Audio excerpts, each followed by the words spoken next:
पोरांबरोबर फक्त जत्रा फिरायला गेलो होतो म्हटलं चला जत्रा वगैरे फिरून येऊ, मस्त जहाजमध्ये बसतो आणि त्यानंतर आहे ना पोरं डायरेक्ट आपल्याला केशव बँडकडे घेऊन गेले. म्हटलं चला आता बँड पण बघून घ्यावा. तर पोरांबरोबर चाललो होतो मस्तपैकी संध्याकाळच्या रात्रीत मस्तपैकी फिरायला. मग काय मस्तपैकी म्हटलं चला आता जत्रा वगैरेच फिरायची. मग काय जत्रेत गेलो पण तिथं बसलो मस्त एका पाळण्यात. म्हटलं हे काय, मला तर याचं नाव नाही माहीत होतं, पण लई मजा येत होती बरं का. लई गरागर गरागर फिरून दिलं. म्हटलं काही विषय नाही ना भाऊ. त्यानंतर म्हटलं चला आता जहाजमध्ये जाऊन बसावं. तेवढे ते पोरं भेटले म्हणे आम्हाला कॅमेरामध्ये घे. म्हटलं घेतो की. येतं झाले हा इकडं भाऊ मस्त एकदम जोमात ना विषयच नाही ना भाऊ. म्हटलं चला आता जहाज वगैरे चालू करू. मग काय तुषार ना आम्ही सर्व एकदम तोंडला बसलेलो. म्हटलं चला फिलिंग घेऊ. म्हटलं मग काय डायरेक्ट जहाज अशी जात होती की डगातच. म्हटलं इथून जर पडले ना आपलं कामच होईल. म्हटलं मग काय त्यानंतर आमची तर काय पूर्ण इच्छा झालेली नव्हती. म्हटलं चला परत एकदा बसवा. मग काय परत एकदा तिकीट काढलं आणि त्यानंतर सर्व आलो बघ परत एकदा टोकाला.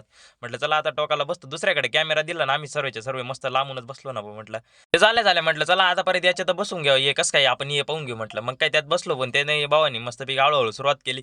त्यानंतर हळूहळू सुरुवात केल्यानंतर असं फिरवलं होतं त्यांनी घराघर विचारूच नका पुढं अख्खे चक्कर यायला लागले होते खाली उतरून. म्हटलं जाऊ दे आता यात काही विषयच नाही भाऊ.